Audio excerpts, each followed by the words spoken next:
Mon octobre rose, je l'ai fait, j'ai relevé mon défi et je suis allée sur le Piton des Neiges. Je m'appelle Huguette, j'ai 67 ans. J'ai eu un parcours difficile, mais aujourd'hui je suis là.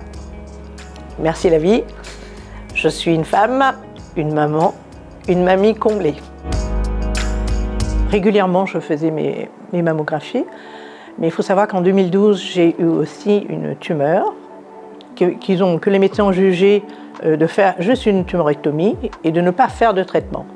Donc, vigilance obligée quand même de ma part, même aussi des médecins. En 2015, au moment de la mammographie, juste un peu avant, moi j'ai remarqué une boule, j'avais quelque chose qui me faisait mal. Malheureusement, le verdict est arrivé, il a fallu se rendre à l'évidence qu'il fallait aller au combat.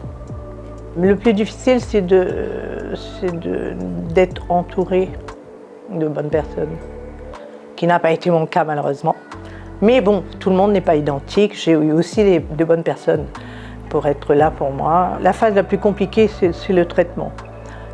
La radiothérapie, ça n'a pas été très compliqué. Le plus dur pour moi a été la chimio. La mastectomie a été aussi une difficile épreuve. La mastectomie, c'est la féminité qui s'en va.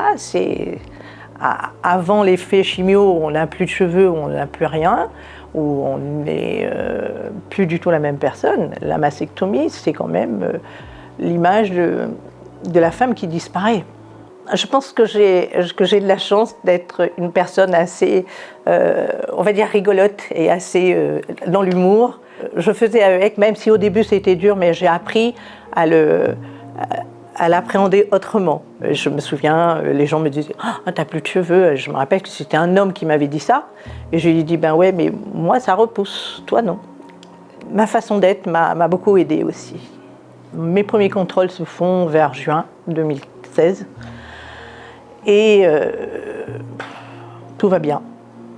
Donc ça va, on se réjouit un peu trop vite, malheureusement pour moi, puisque vers septembre-octobre 2016, je sens à nouveau un nodule on appelle ça une reprise de cicatrice. Et on fait une biopsie et retour à case départ.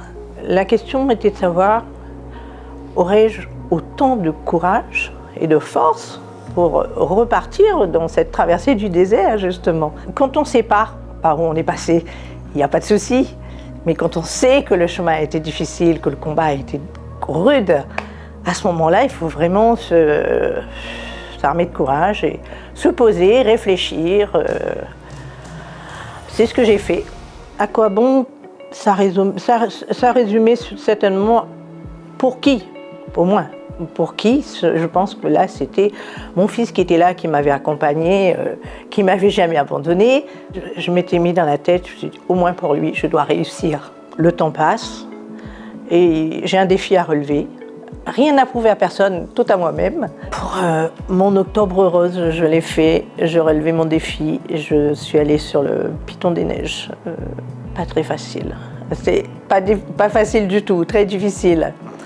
Mais justement, ça représentait un peu ce chemin parcouru, ce désert que j'avais connu, que j'avais traversé.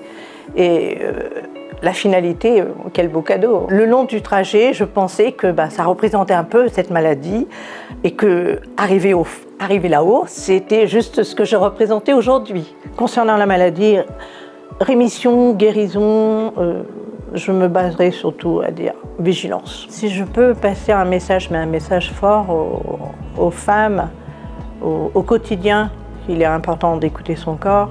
Ne réfléchissez pas, faites-vous dépister. Il faut faire l'autopalpation, il ne faut surtout pas rester dans le déni. Et en disant non, je ne veux pas savoir. Souvent, on a peut-être aussi tendance à dire ça. Moi, j'ai été confrontée à ça. Si on le prend tôt, j'en suis moi-même à 3 fois, mais aujourd'hui je suis vivante. Je veux dire, il faut absolument avoir du courage pour dire on y va, parce que souvent quand on laisse passer, c'est souvent trop tard. Battez-vous, battez-vous.